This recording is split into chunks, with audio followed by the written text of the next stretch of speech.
Tapi Pak Asroy tidak menyangka kalau ternyata Rudianto yang dianggapnya orang baik menusuknya dari belakang.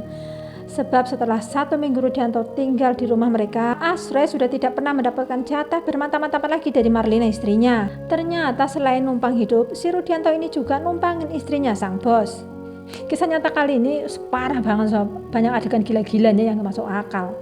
Kisah ini berawal pada tanggal 11 September 2017 di sebuah jalan yang sepi di desa Sebo Embat, kecamatan Sebo Ilir, Kabupaten Batanghari. Seorang pengendara menemukan sesosok mayat laki-laki yang saat ditemukan kondisinya sangat mengenaskan. Sekilas seperti kecelakaan motor sebab mayat itu memang tergeletak di dekat motor. Mayat yang akhirnya diketahui bernama Asroy, bos kelapa sawit ini ditemukan oleh orang yang kebetulan melintas di jalan itu. Penemuan mayat itu pun langsung membuat geger warga sekitar dan lantas melaporkannya kepada pihak berwajib. Setelah dievakuasi dan diautopsi, kemudian polisi pun mulai melakukan penyelidikan sebab ternyata Asroy bukan mati karena kecelakaan atau tabrak lari. Nah, di sini polisi mulai membuka drama pembunuhan ini. Halo sahabat YouTuber, semoga semua apapun agamanya dimanapun posisinya selalu diberi kelimpahan keberkahan yang baik, amin. Terima kasih sudah klik video ini, dan untuk yang baru menemukan, salam kenal. Semua video-video saya adalah kisah nyata, jadi tolong di subscribe, makasih.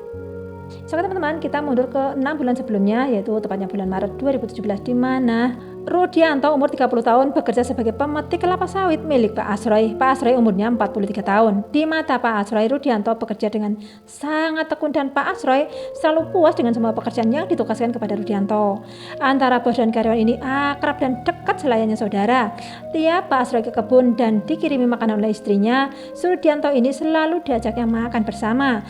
Karena merasa kasihan pada Rudianto yang tinggalnya menumpang-numpang di rumah temannya, Pak Bos ini merasa harus menolong Rudianto. Lalu Pak Asroy ini meminta persetujuan istrinya, namanya Bu Marlina umur 30 tahun, agar Rudianto bisa tinggal di rumah mereka yang cukup besar dan masih ada kamar kosong. Bu Marlina pun tidak keberatan untuk menampung Rudianto tinggal di rumah mereka. Selain tempat tinggal, Rudianto yang belum lama pisah dengan istri-istrinya ini juga dapat hal-hal yang lain, termasuk makan 3 kali sehari dan segelas kopi tiap pagi dan malam. Rudianto makin rajin saja bekerja, juga tekun beribadah serta sangat sopan.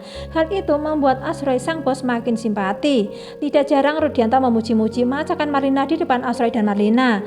Rudianto sudah seperti saudara dalam keluarga ini, sering diajak serta makan-makan dan jajan-jajan di luar. Tapi sob ya, seromantis apapun yang namanya berumah tangga itu pasti pernah mengalami yang namanya ribut atau pertengkaran. Begitu juga yang terjadi pada diri Pak Asroy dan Bu Marlina ini. Mereka ternyata juga sering bertengkar, dan Rudianto yang memang tinggal satu rumah sering menyaksikan pertengkaran mereka. Dan setiap kali habis bertengkar, Bu Marlina ini selalu curhat sama Rudianto. Rudianto pun lalu menghibur Bu Marlina dengan sebisanya. Menghiburnya itu sambil dipeluk-peluk, dielus-elus, yang mengelus dan yang dielus, yang dipeluk dan yang memeluk ini sama-sama kebaperan. Rudianto yang sudah beberapa bulan menduda pun tidak menyia-nyiakan kesempatan itu. Lama-lama mereka berdua ini sering membaperkan diri, berpeluk-pelukan, berelus-elusan di dalam kamar, sekalipun itu bukan waktu sesi curhat. Dan dalam waktu yang sangat singkat mereka pun terlibat sebuah perselingkuhan. Setiap kali Pak Asroy ini keluar rumah, Marlina dan Rudianto ini selalu sibuk main gaple di dalam kamar. Rumah tangga Pak Asroy dan Marlina yang awalnya hangat dan baik-baik saja, sekarang mulai dingin dan tidak baik-baik lagi. Marlina sering menolak dan tidak mau melayani Pak Asroy di atas ranjang. Alasannya selalu karena capek. Dan Pak Asroy pun memakluminya. Pak Asroy tidak curiga apapun. Justru yang ribut dan panas ini malah para tetangga. Mereka sering melihat betapa mesranya perlakuan Marlina kepada Rudianto. Suatu ketika ada seorang tetangga ini ngomong sama Asroy tentang apa yang mereka lihat, tapi Asroy antara percaya dan tidak. Memang Asroy merasakan perubahan sikap sang istri padanya, tapi Asroy tidak melihat kedekatan Marlina dan Rudi. Tapi ternyata tidak hanya seorang tetangga saja yang ngomong, beberapa orang lainnya pun ngomong pada Asroy tentang Marlina dan Rudi. Tepat 2 bulan Rudianto tinggal di rumah mereka, Pak Asroy ini memang merasa kalau Marlina ini sangat berubah kepadanya, terutama urusan ranjang.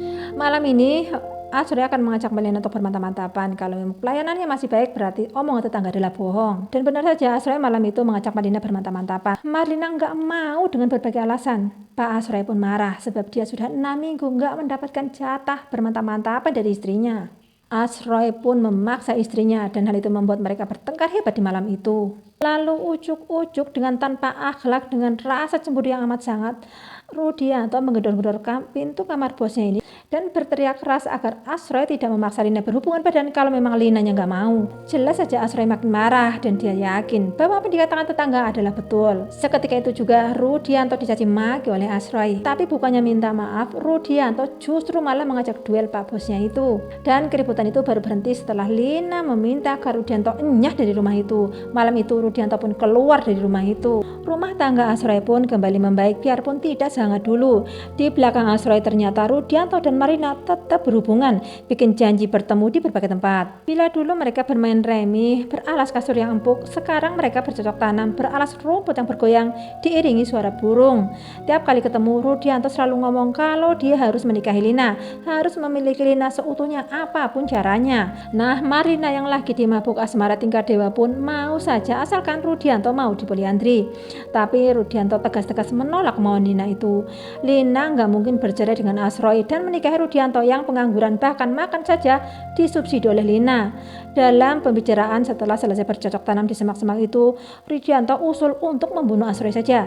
Tapi Lina nggak sepakat sebab akan langsung ketahuan dan mereka akan segera ditangkap. Menurut Lina, jalan satu-satunya hanya dengan diracun. 2 minggu sebelum kejadian itu, Lina meminta Rudianto agar pergi ke kota untuk membeli racun babi. Upaya pembunuhan yang dilakukan oleh Marina pada suaminya ini serem sekali dan nggak ada romantis-romantisnya sedikit pun sob. Awalnya Marina ini memasukkan racun babi itu ke dalam makanan yang akan dikonsumsi oleh Pak Roy.